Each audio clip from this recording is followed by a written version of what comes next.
Уважаемые коллеги, Урматтуу эл аралык уюмдардын делегация башчылары жана мүчөлөрү, быйыл 5 октябрда форумдун алкагында кызматташуубузга 30 жыл толду. Бул мезгилдин ичинде кеңешмеге мүчө мамлекеттер ар түрдүү цивилизацияларды жана Азия чөлкөмүндө натыйжалуу аянтчаны түзүүгө чейинки ырааттуу жолду басып өттү.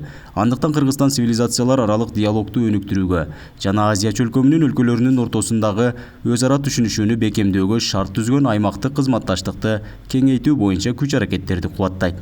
проблема безопасности в глобальном мире вновь призывает нас к созданию. Глобалдык дүйнөдөгү коопсуздук көйгөйлөрү бизди дагы бир жолу региондун мамлекеттеринин ортосунда эки тараптуу жана көп тараптуу деңгээлдеги кызматташтыкты түзүүгө, аны тереңдетүүгө чакырат. Андыктан аймактардагы коопсуздукту камсыз кылуу, Афганистандагы кайра курууга көмөктөшүү маселелери, өлкөлөрдүн түрдүү чөйрөлөрүндө ири регионалдык инфраструктуралык долбоорлорду ишке ашыруу платформабыздын алкагында приоритеттүү милдеттер бойдон калууга тийиш деп эсептейм. Целей и задач, а также договоренностей, достигнутых на высшем уровне. Хотел бы отметить о решении кыргызской стороны.